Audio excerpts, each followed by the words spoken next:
नमस्कार मित्रों, हमारे ज्योतिष के चैनल शुभ लाभ वैदिक एस्ट्रो में आपका हार्दिक स्वागत है, अभिनंदन है। आज का हमारा विषय है 15 जनवरी से लेकर 15 फरवरी तक के समय में 8 ग्रहों के द्वारा बनने वाला ऐतिहासिक राजयोग और इसका मेष राशि यानी कि एरीज के ऊपर पड़ने वाला शुभ प्रभाव।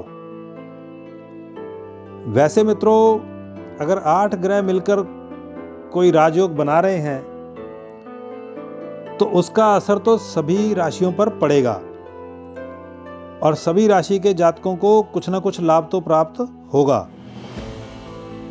लेकिन उसमें कुछ शुभ फल प्राप्त होंगे और कुछ अशुभ भी प्राप्त होंगे। परंतु 4 राशियां ऐसी हैं जिनको मैक्सिमम शुभ फल ही प्राप्त होंगे।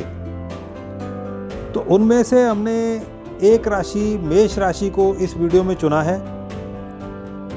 एक एपिसोड में एक राशि के ऊपर चर्चा करने का हमारा कारण ये है कि मेष राशि और मेष लग्न के जातकों को अच्छे प्रकार से इसका महत्व, इसका प्रभाव समझ में आ जाए और वो सभी डेटों को सावधानी से नोट कर सकें और उसी के अनुरूप प्लानिंग करते हुए अपने कार्यों को करें और भरपूर फायदा इसका उठा पाएं। अगले एपिसोड में जब हम चर्चा करेंगे तो 4 में से जो अगली 3 राशियां हैं उसमें से किसी राशि पर चर्चा करेंगे। अब मित्रों, ये राजयोग बन कैसे रहा है?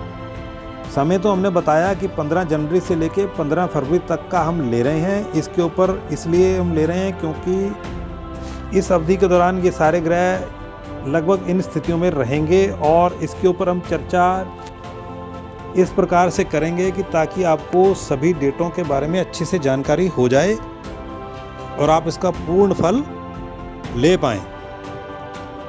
अब ये राजयोग बन कैसे रहा है, इसके ऊपर हम चर्चा कर लेते हैं।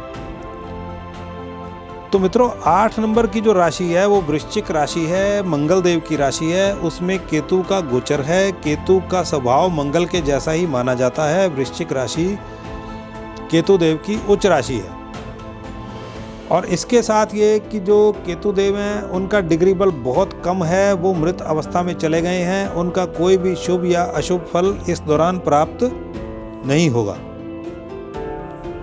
तो 8 नंबर की राशि वृश्चिक राशि में केतु देव का गोचर है और जो उनसे अगली राशि है 9 नंबर की राशि यानी कि धनु राशि, ये देवगुरु बृहस्पति की राशि है और इसमें लग्न भाव के स्वामी लग्नेश मंगल का गोचर रहेगा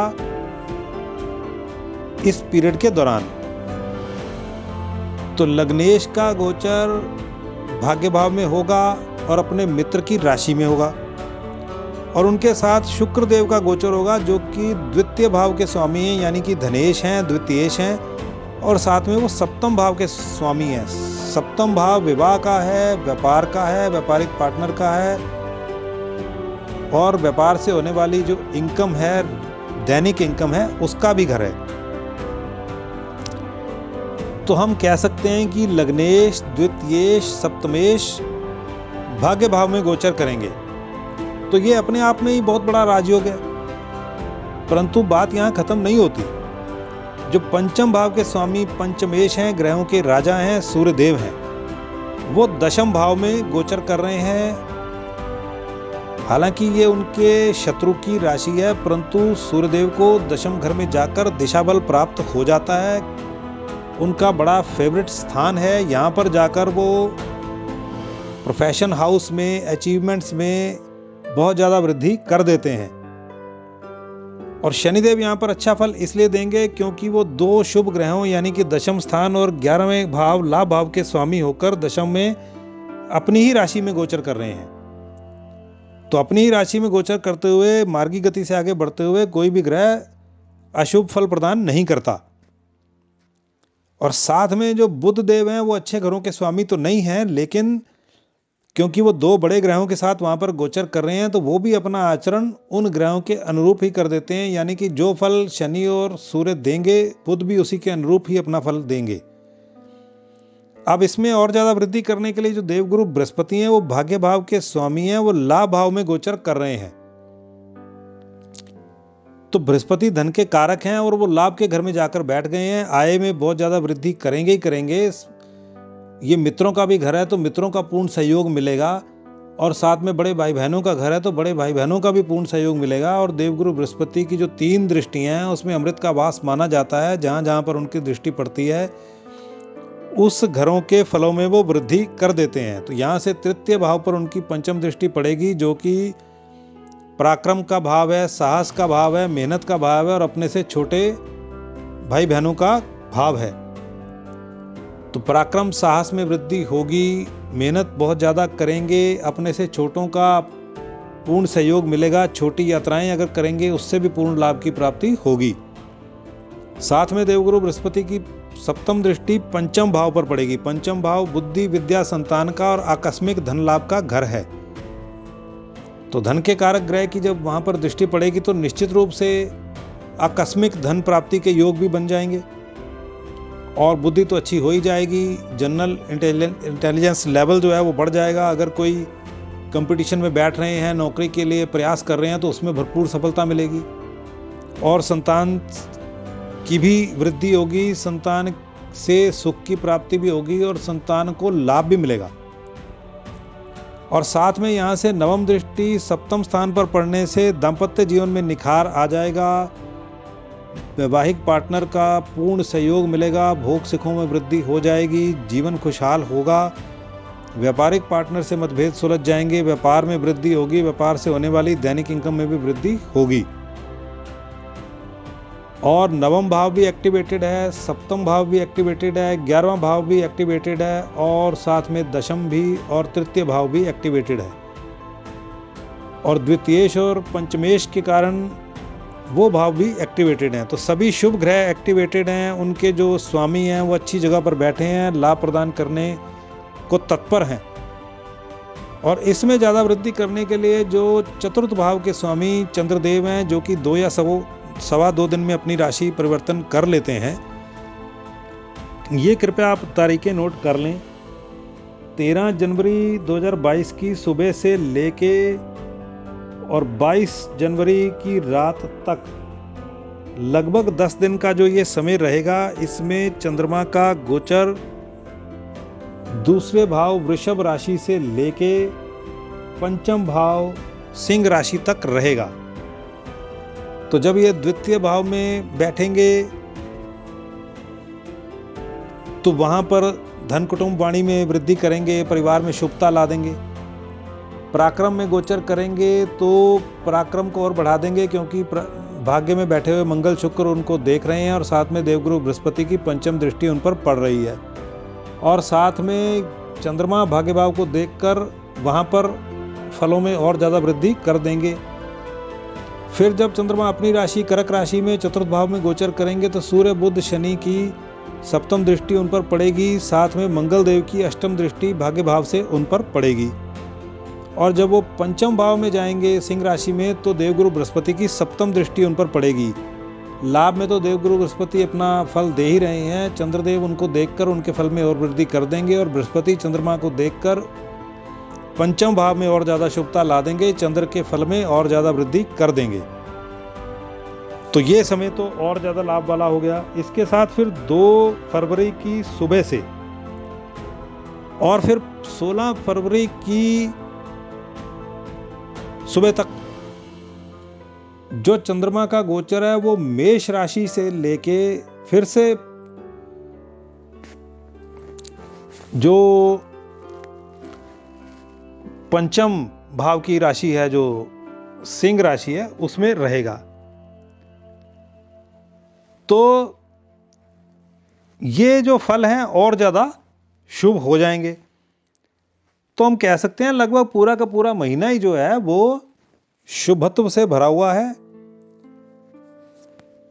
अगर मित्रों आपने अभी तक हमारे चैनल को लाइक, शेयर और सब्सक्राइब नहीं किया है तो कृपया इसे अभी कर लें, ताकि ज्योतिष के प्रचार प्रसार में हमें आपका सहयोग और आशीर्वाद मिल सके और इस चैनल की रीच ज़्यादा से ज़्यादा लोगों तक हो सके। जिससे वो लोग भी अपनी प्लानिंग को सही प्रकार से करके इसका पूर्ण लाभ उठा सकें। तो मित्रों, ये पीरियड तो हमने बता दिया, योग कैसे बन रहा है ये भी बता दिया।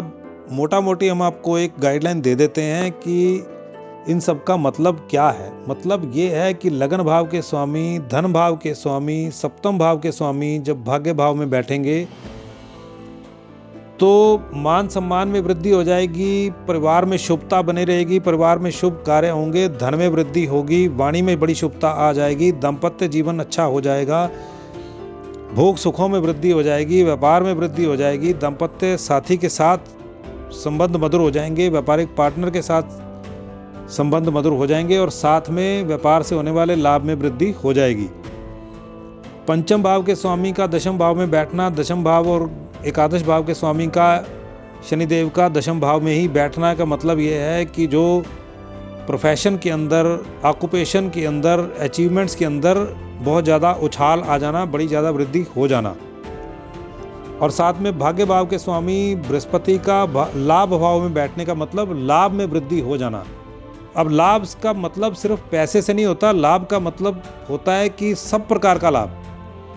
जैसे अगर किसी को कोई नौकरी नहीं मिल रही, वो नौकरी की तलाश कर रहा है, उसको नौकरी मिल जाए तो ये उसके लिए बहुत बड़ा लाभ है।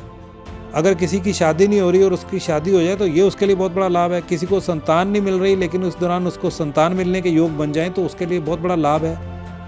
कोई रोग से पीड़ित है और वो रोग से उबर जाता है, उसको उससे मुक्ति मिलती है तो ये उसके लिए बहुत बड़ा लाभ है। और साथ में जो भी रुके हुए कार्य हैं उसकी अगर कोई पूर्ति हो जाती है, बड़े लंबे समय से वो प्रयास कर रहे थे, वो पूरे नहीं हो रहे थे और वो पूरा हो जाता है तो इसका मतलब लाभ मिल गया बहुत ज़्यादा। तो लाभ पैसे का तो होता ही है, संबंधों का भी होता है और सब प्रकार का लाभ होता है। स्वास्थ्य का लाभ भी हो सकता है और किसी बड़ी अचीवमेंट का भी लाभ हो सकता है।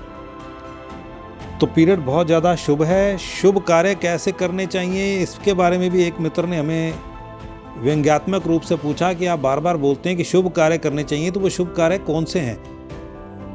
तो मित्रों, शुभ कार्य ये हैं कि आप वेजिटेरियन बन जाइए, अपनी जीभ के स्वाद के लिए किसी प्राणी की हत्या ना करिए। और जो प्रभु के जीव हैं, जहाँ पर आपको लगता है कि उसको किसी चीज़ की ज़रूरत है, भूखे को रोटी आप खिला दें, किसी पक्षी को दाना दे दें, पानी पिला दें, कोई घायल है पक्षी या व्यक्ति, उसकी मदद आप कर दें, उपचार दिलवा दें, तो ये शुभ कार्य हैं। तो इनसे लाभ मिलना निश्चित है। जो लाभ आपको मिलने जा रहे हैं उसमें और ज़्यादा वृद्धि होनी ही होनी है। तो आशा है हम अपने संदेश को अच्छे प्रकार से आपको पहुंचा पाए होंगे। अच्छी प्लानिंग के साथ, फोकस के साथ, आप पूरी ऊर्जा के साथ आप इस महीने में कार्य करेंगे और बहुत भरपूर सफलता प्राप्त करेंगे। एक बार फिर से आपसे अनुरोध है, यदि आपने चैनल को लाइक, शेयर और सब्सक्राइब नहीं किया है तो कृपया कर दें। अंत तक वीडियो देखने के लिए आपका बहुत बहुत धन्यवाद। प्रभु का आशीर्वाद और सभी ग्रहों की कृपा आपको प्राप्त हो, ऐसी हमारी शुभकामना है। अगले किसी वीडियो में और ज़्यादा जानकारी लेकर आपसे मिलेंगे। तब तक के लिए बाय बाय। Thank you.